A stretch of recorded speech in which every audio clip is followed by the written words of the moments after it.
Good afternoon. How nice to see all of you. How nice to be in Jyväskylä.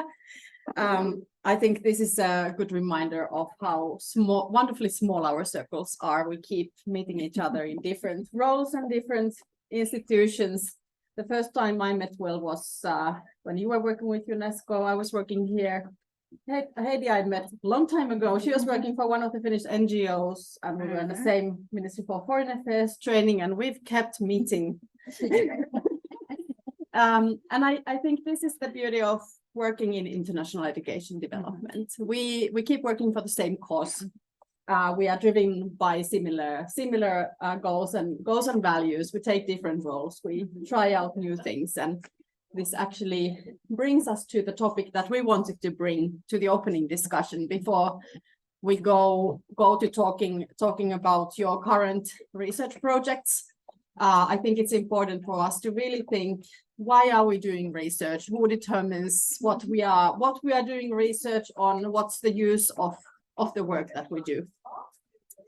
And I think Will and Heidi are wonderful people to share their ideas about these big, broader topics around our work as researchers.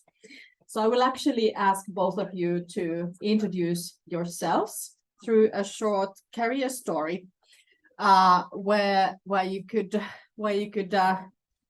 tell how do you as educators have connected research and practical education developments in your careers. So this is a short elevator talk from Will and Heidi. Can I ask Will to start? Okay, can you hear me in the back? Yes, no? Okay, excellent. Well, first, thanks Hanna, and thanks Jyväskylä and GINTL for having me here. I really appreciate it. So for me, like Hanna was talking about, I think this is a lot of a passion for change, a passion for seeing education for social justice, for social mobility purposes. And that came from me starting my first career as a teacher and seeing the differences that education can make and seeing the importance and values of education in the classroom. And then recognizing that education wasn't just limited to effects in the classroom, that it was a broader societal potential level for good. And so not just within the states where I was at, but also globally. And so I've seen the potential for education, and I'm cautious to talk about it as a remedy all the time, but potential for education for social change in a lot of my work, and that led me to follow my teaching career by getting a degree in development and getting a PhD in comparative education, and then working a little bit in civil society and international organizations, notably UNESCO's Global Education Monitoring Report, and now at the University of Edinburgh, where I'm a senior lecturer in education and international development. And I think for the follow-up question, research that connects with practice, I think part of this is learning from the multiple network you've got, right? So you really are working cross-sectorally in this area. And so you're trying to make sure that when you're doing research in academia, you're not just doing research for academia, right? The goal here is to work collaboratively and co-creating research with partners across sectors and on the ground. I think that's really important. Some of my work that I think I've done that well, I don't always do it well, but some of the work I do that kind of does make a difference is opportunities to bring an end user in at the beginning. So oftentimes we only think of an end user when we talk about disseminating research, which is important, like have a plan for where your research is going, but also try to bring them in at the beginning so that you're making sure you're asking the right questions, you're constructing the research in a way that makes sense for them. Is quite important, and we did that with the Data for Children Collaborative. We are bringing individuals in, like whether it's UNICEF or Scotland government, in at the beginning. What's the problem? What's the question you're looking to ask? How can we collectively work together to get the right answer for them? And then the final piece for me on this is just also not being afraid to kind of, I think in this world, we blend research and advocacy a little more than we typically would in academia. And so before I was at Edinburgh, I was doing political action research a little bit in civil society. And that I think we kind of shy away from that in academia, but it is important to think about, who are you trying to influence, right? Yeah. Is there a goal out there? And so we are doing political action research, looking at World Bank's funding for private education. And we were talking with the World Bank's private arm, the IFC, at that time to try to bring them into the conversation. So I think, thinking about how we research, who we research with, and what we research for is. Thank you. Wonderful. What a wonderful opening. Then on to Heidi. Thank you. Thank you, Hanna. Thank you, GINTL, for inviting me to be here. And I guess already the way how Hanna introduced our path, if I think of kind of the intersection, when people ask me, what do you do? I often think like, the intersection of being a teacher, researcher, activist. I think in a order like activist, teacher, researcher. In a sense, like I think research is a ways of knowing the way how we exist in this world, the way how we are educated, and also the way how we act. So I think if I think of like how do I act as a researcher in developing education, for example, I mean the driver is the social change, and I think that that's kind of like where I have, for example, professionally studied from is kind of like this with the activist part that how do we make the change, and then the education has a key role in it. But then we also need to debate like what are the ways of knowing, what are the ways that we exist in this world, and how what are the ways in which that we reach the social change. And I think that's the intersection between the research and developing education for myself.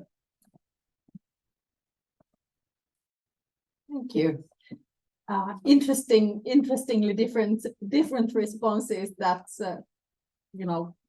combined really tell us how important it is to position ourselves and understand the potential that we have in our different roles, and how important it is also probably to try out different things and work from different roles in this area. Let's continue unpacking the issue of the gap between research and practice. This is what we keep talking about in education research a lot. I think accessibility is one of the key issues. Like how can we make research relevant and accessible to people, also from outside the academic communities? And I'm sure both of you have some good examples. So please share a couple of examples of research, spaces or practices, experiences where research has really been made accessible and where it has done what it's sort of supposed to do. We always come up with recommendations, but then what happens with that? So please give us some good examples. Maybe Will can start. Thank you. So I think, in addition to what I've talked about before on, collaborative, co-constructive research, I think part of the benefit for that, as I mentioned, is that oftentimes as academics, we identify a gap in the literature and we say, here's our research question, let's address it. But that research question may not be always relevant in practice, right? And so having individuals there at the beginning also helps you make sure that you have an outlet for your research at the end, which I think is important. In addition to that, the timelines. Okay, sorry. I'm getting direction in the back. So in addition, the timelines I think are quite important, and we don't always have control over this as academics, whether it is being able to quickly respond to a pressing issue. Oftentimes it takes a long time for us to identify and then go through kind of a rigorous research project, and our publications come out years later. And so this is something that academia is not very good at, is that kind of quick response. But also thinking about when you're doing research, is there a policy window that you can be researching into that is going to allow an opportunity for change? And so thinking about within the context of your research, is there a key moment in that research?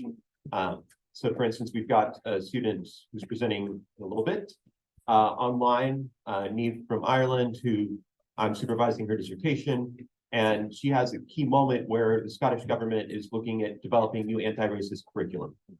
And so her research is going to feed into that moment, and that timeline is quite important for them. And the final bit is just thinking about, you're being trained to write academically, do academic production, and that's important. It is one way to write, but it's not a way to write that necessarily speaks to practice. And so if you can practice writing in concise, clear ways that is going to speak to practitioners, think about short things that, what is the highlight? What are the key things? If you have 3 minutes to talk to somebody, what would you say? That is in a way that is not overly technical or not overly full of jargon. Absolutely. Thank you. Heidi, what would you like to add? When I saw this question, I kind of have been troubled about the thing that I guess, the teacher in me thinks that, okay, is it really the gap between the research and practice or theory and practice? Because in a sense, like the practice, in a sense, needs to be part of the research. And especially like thinking of well, who is the audience, and also like how do we get the voices heard that are kind of marginalized? What is it that especially if we want to drive the social change through education, that for whose voices we want to lift through the research so that we can change the practice, we can change the policies. What is the audience? And I think it's in a sense also very important, like how do we do the research? Who do we involve? Are we researching some object, or are we actually inviting the community to do the research with us? So I think for myself, I try to do a lot of like this participatory research, and in that sense, I've been wondering about that I think it's very, it's a difficult question because it is, yes, something that we keep talking about, but when we have this we, then my question is that who are the we that we involve also in this conversation? So I think in terms of like, for example, changing the policy, that whose voices are heard from whose perspective, and then, we have different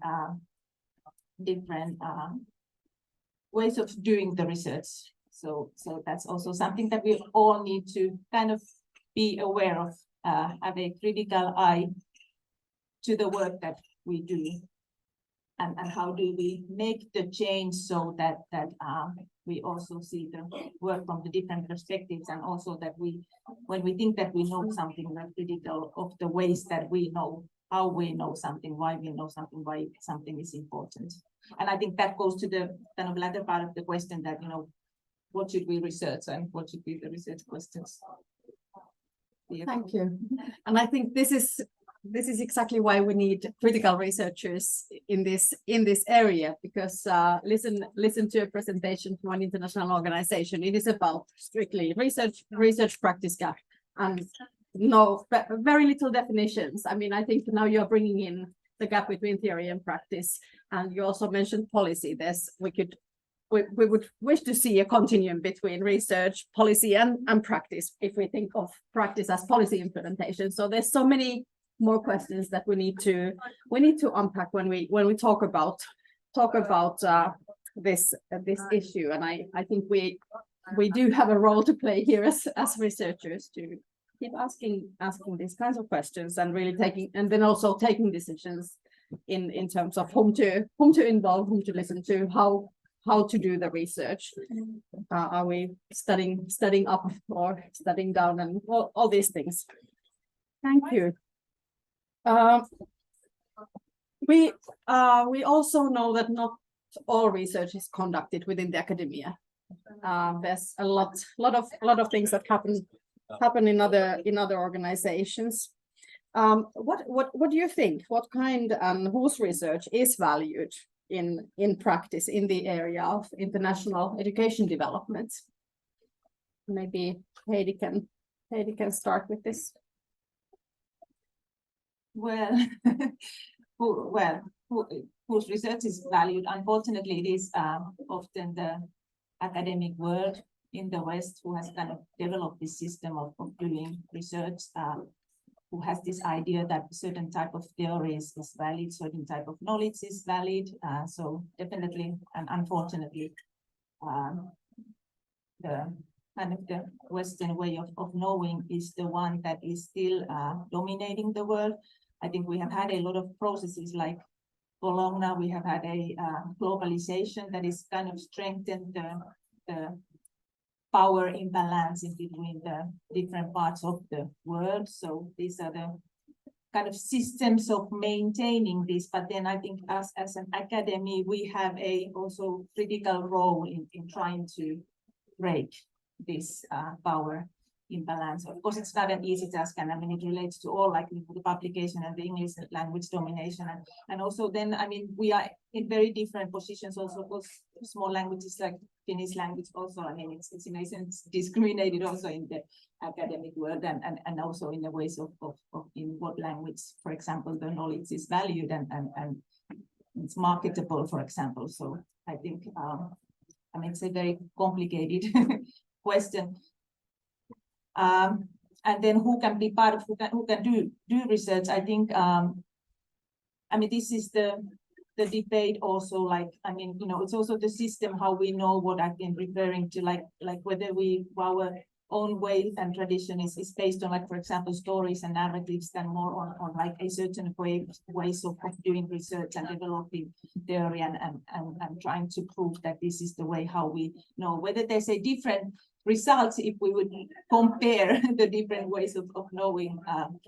I'm not so sure about that, but so in that sense, like, I think also those who have, and us who have more power, it's our responsibility also to invite the communities to do the research and also to learn and to listening those whose voice is not so strong in the academic context. And it doesn't have to be an academic, I'm more talk about like educational communities around the world.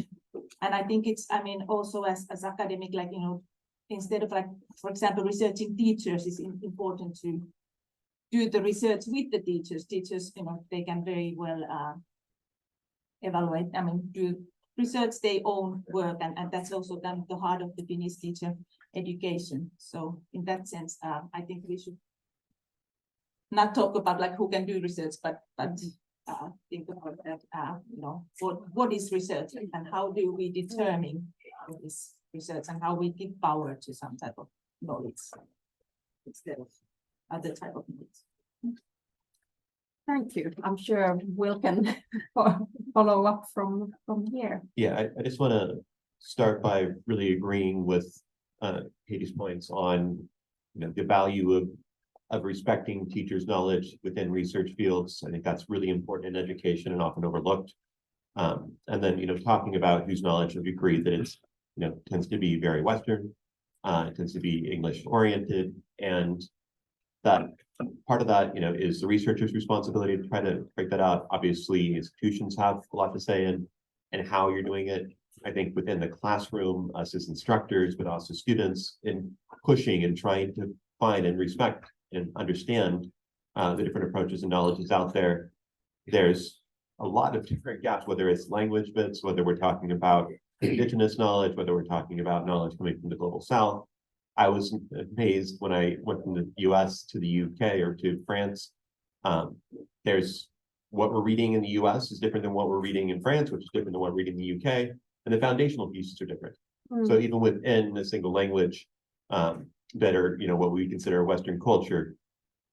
So just go out and read diversity, like go out and actively search for other opportunities that are outside of what the traditional approaches are that you're hearing in your classes. I think is quite important. When this question came up, I also thought back to my time at the Global Education Monitoring Report. And so for those of you who aren't familiar with the GEM report, which I guess most of you are, it kind of prides itself on being the global evidence-based report on education. And so when I was there, I think it's important to think about, well, what is evidence, right? What is evidence? If it's evidence-based, what are we basing it on? And a lot of academics and faculties and institutions would really like to see their work reflected in the Global Education Monitoring Report. So it's also interesting to think about how can your research be influenced, right? That's a fairly influential report. How can you bring your work into the report?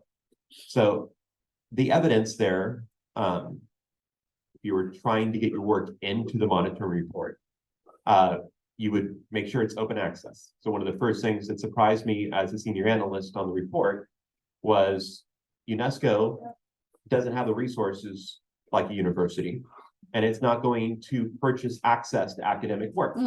So here is a major evidence-based report that if you don't have open access research, they don't have access to, okay, which shuts off a lot of academic work.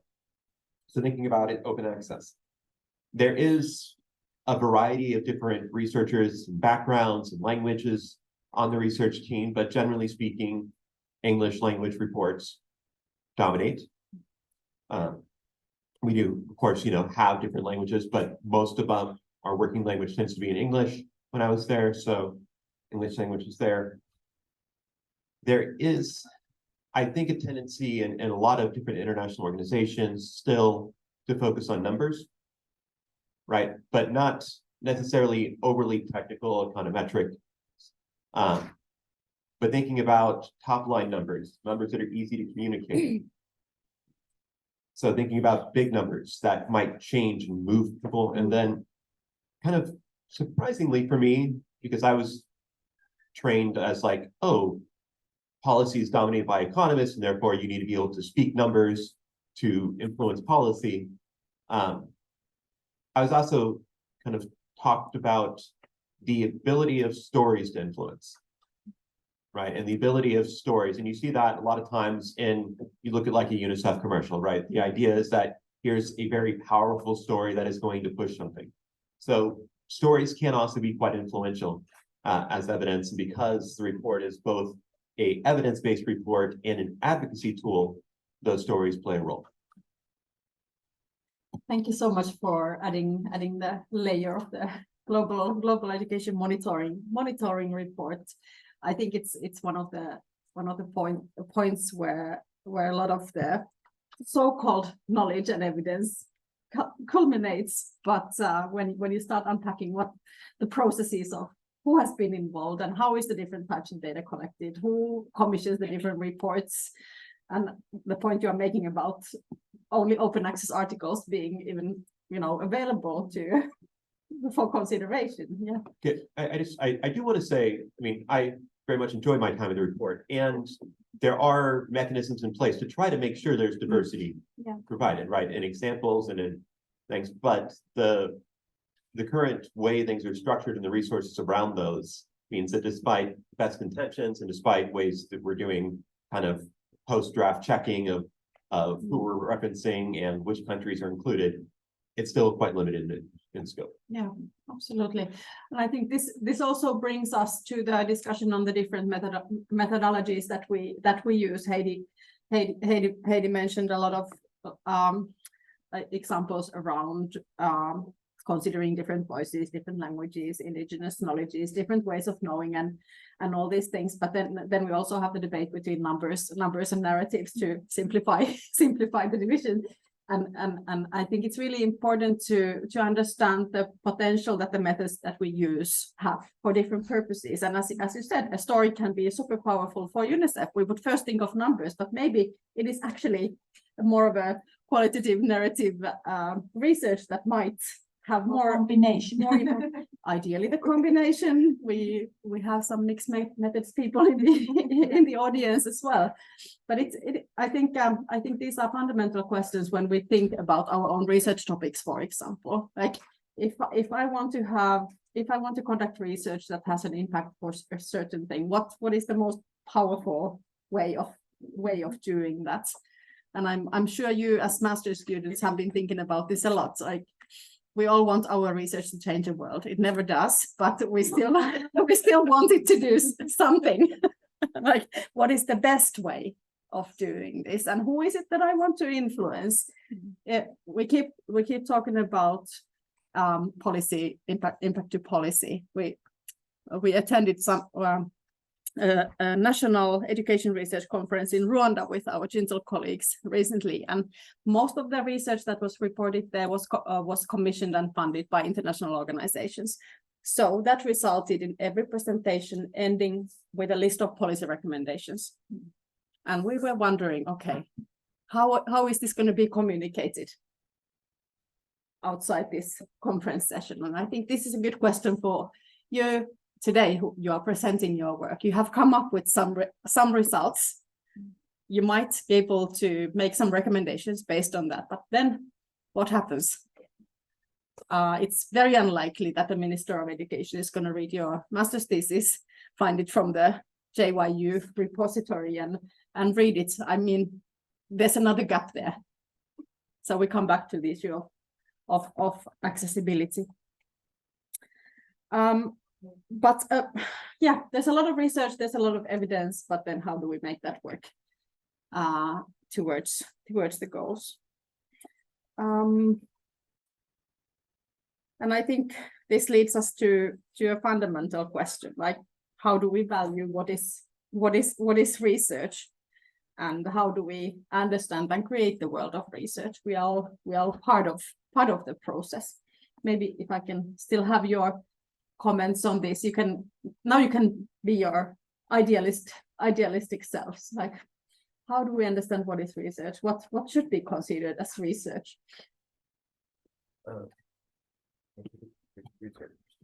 And who should define the research topics also? Yeah, what should be considered as research? So this is where I think I have challenges, and maybe you'll have challenges as well in thinking about what is research, right? So I went through a fairly intense PhD process in the States where it was very much empirical research exists, and still have a hard time going away from that, right? So there is a sense on research. I want to be able to see evidence. I have a sense of what evidence is. I will continue to ask you, if I was supervising you, like, where's your evidence for this claim? And constructing an argument around the evidence is still done in a certain way. This is based on my training, and you might have a different type of training, but it still very much drives your ideas and what research is.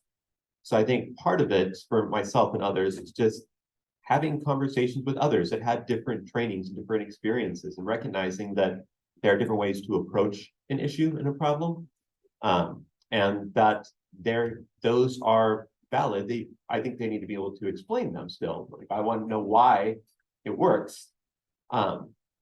But again, maybe that is also my background coming through here, right? So it is a tough question to think through, and I think it's just being honest with yourself on where you're coming from, but also very open to other perspectives.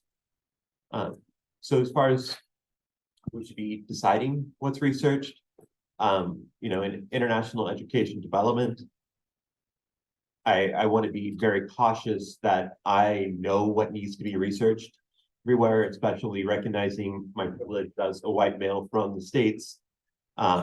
Working in the development field is not something that I should be going in and saying, oh, here's what the rest of the world should be doing. Now, part of that is the careful reading of the literature. Part of that is also being a good listener and actively seeking out others and asking them, well, what makes sense? And then not, how can I research this, but how can we work together to look at it? Yeah. Wonderful. Heidi. What is research? Well, I think, we have a certain way of determining what is research, and, we have the protocols and research ethics and, the procedures that have been kind of created, as I mentioned. And that's kind of what in the Western world, the way how we produce knowledge. I think in terms of like who should determine what needs to be researched. For that we need to be open. For that we need to break these hierarchies. I guess like also what Will said, we need to listening. I wouldn't be possibly so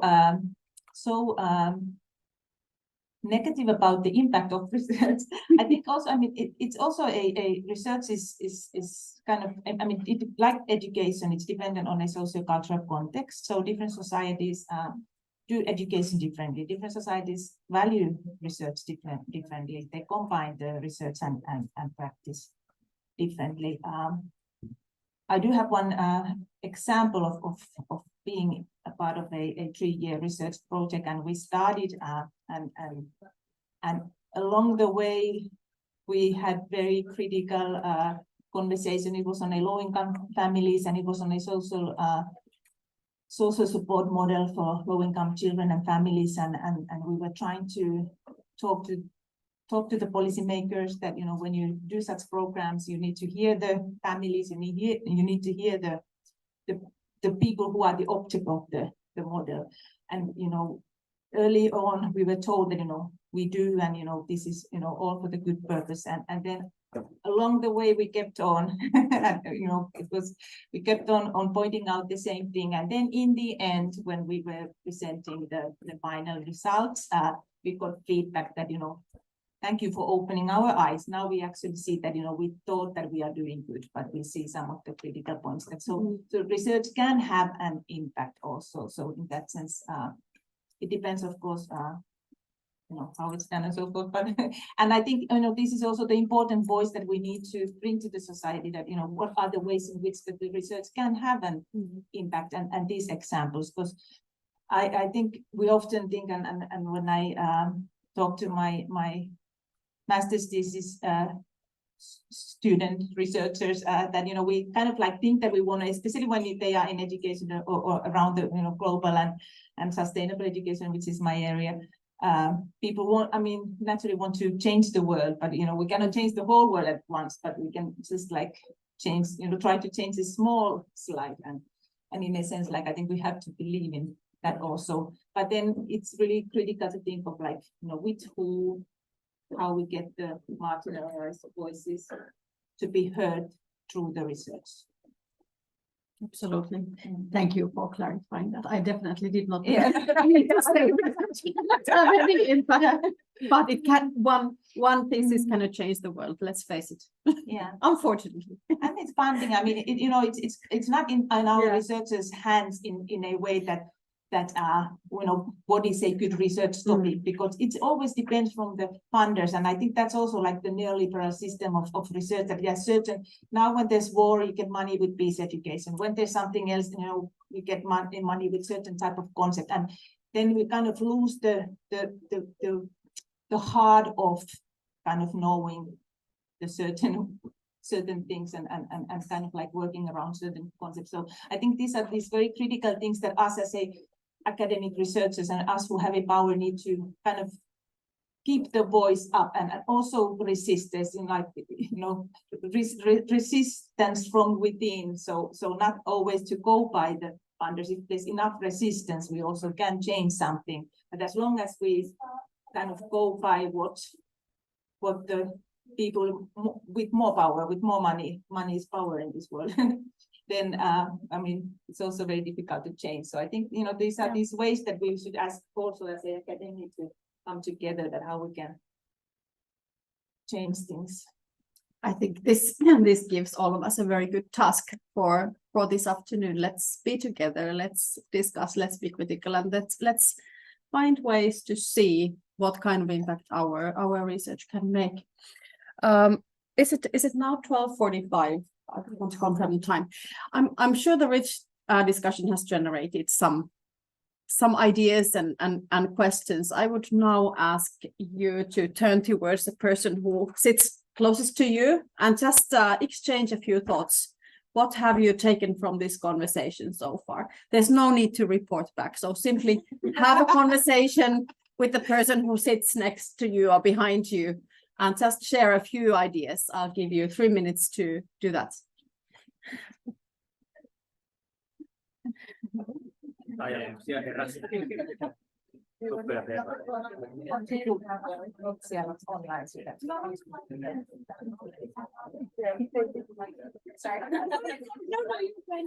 Maybe people who are attending online could exchange some thoughts in the chats. Just share something there. I'll follow from here list. Yes, I have not to see them.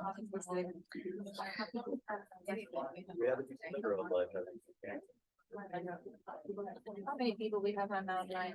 I'm trying to see 16, but that includes this computer. There could be some. Do you want to put them in the breakout rooms? No, not for 3 minutes. But can we see who's there?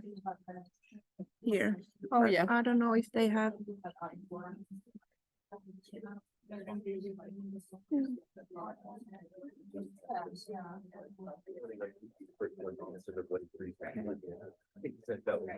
So we have 13 people.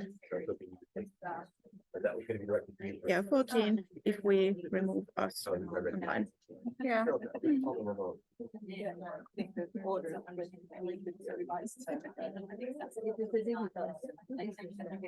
Yeah. Anyone else who is participating online who wants to share? We can read a couple of points out loud here as well. If you wish. Should I move this to the bigger screen? Maybe not. If we read them out loud. Marginalized communities and yeah, I mean, right, but it's also like, you know, how you, the system, how it's going to analyze the data, all of that, you know, when you do a master's thesis, you need to make it interesting, like, yeah, but that's all created, yeah, it's all kind of like a created system, yeah. I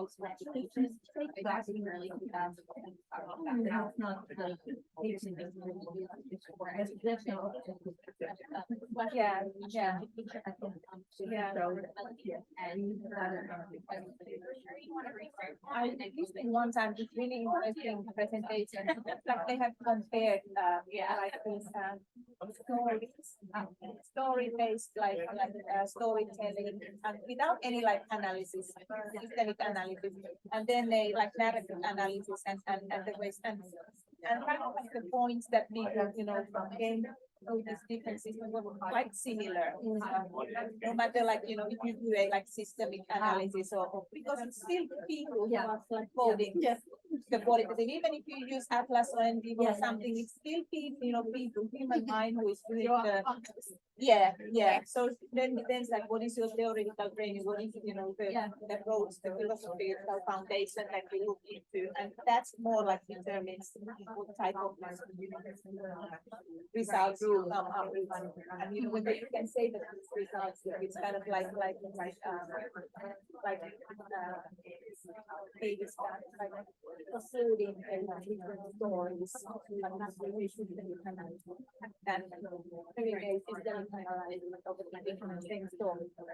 and I think this is interesting, that something that we need to be done more to also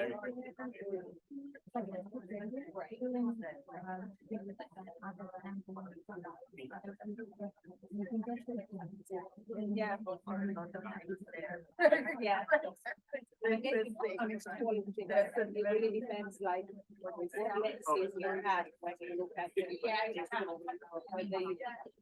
it is possible to get similar.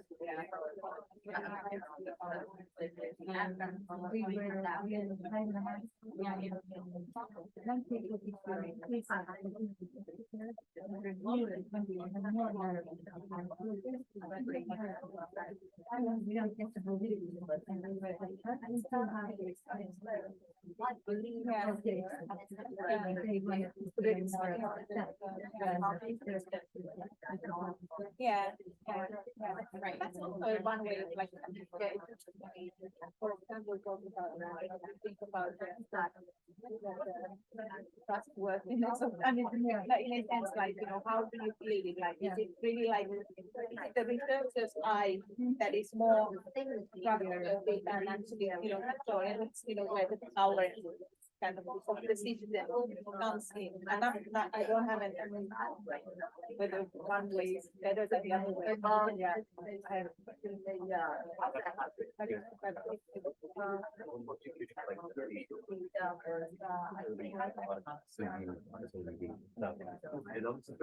I suggest we resume in 30 seconds, so you can finish the sentence.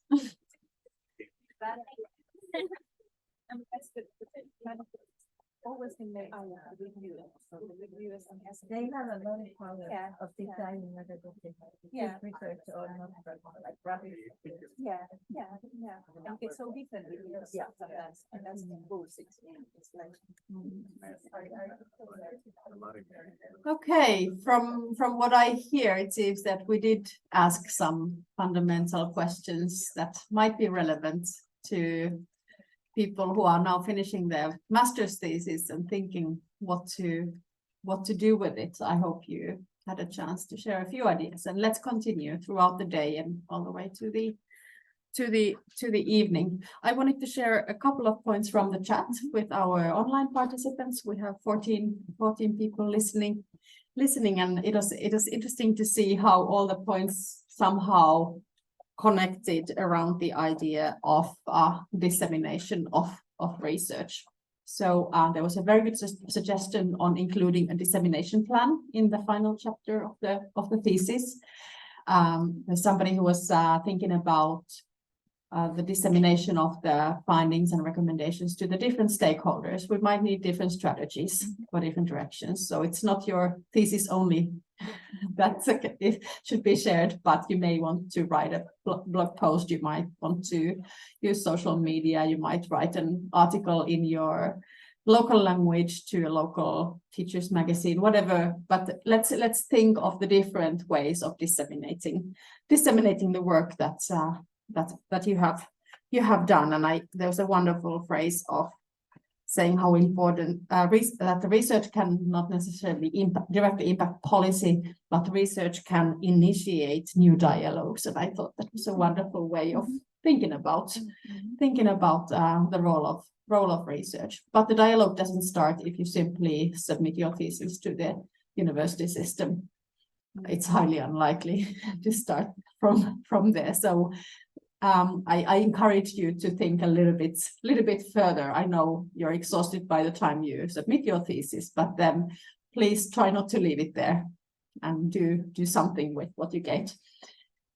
Yes, Heidi. Yeah, I'm just also wondering that I think as an academic community, we need to also find ways how we get the student voices out through their research, which this seminar, for example, is a really good example. Yes. Because it's very difficult as a student to advocate your own research also. That is also true, but maybe we can come back to this in the closing session with some more practical tips also from GINTL. We'll take this as a challenge. My final request to Heidi and Will would be to give some advice to graduating MA students who want to give a meaningful contribution to education development. How would you advise students? So I thought about this as not necessarily just research, but I think for the first part for me is just explore some and find your niche, right? So find what you're passionate about. That's going to drive you. If you want to make meaningful change, you've got to really care about it. It's not an easy world to work in. So you need to be passionate. You need to build a network. So Hanna was talking about how she knew us. It is a surprisingly small world out there. One of the great things about a conference like this is it's a chance for you to network. Don't dismiss networking with other master students and think, oh, you just need to talk to us. You all will be future leaders out there in this field. So take an opportunity to network now with each other. So I think networking, being flexible, trying new things out there. And then I also think if you want to make change, find maybe, people talk about finding mentors out there, but I think it's okay to say, you know what, this is somebody who is doing what I want to do in the future. This is somebody who looks like they're making change. And reach out to them, talk to them. How do they get there? How do they do it? There are people out there that are doing amazing work. There are great scholar advocates out there that are doing great work in this area. And if you don't know, then ask me. I'll point you to somebody that you can talk to. So I think identifying whether it's in academia, whether it's in civil society, whatever sector you want to go into, finding somebody that 3, 5, 10 years from now you would like to be there. And how do they get there? What can they do to support? Thank you. Yeah, I mean, not much to add. I think that's very important to be part of the whatever it is that you're aiming at, civil society, research, community, be active, go into step out of your comfort zone, present your work, write a research paper, no matter how much we can also be critical of the English language dominance and so forth, but do whatever needs to be done to get wherever you want to go. Thank you. So wonderful, wonderful piece of advice. And I think you have all taken a huge step already by signing up for this seminar, presenting your work. So congratulations to everyone. Yeah, there's in the next slide, there's like a huge big question for all of us to think about when we listen to each other's presentations and give comments. We might get back to that later on. It is about bridging the gap between research and practice. So do listen carefully, think what are the different pieces of research that we are presenting today? What could they do to bridge this gap? But now it's really time to give a warm round of applause to Will and Heidi, who kindly shared their wisdom.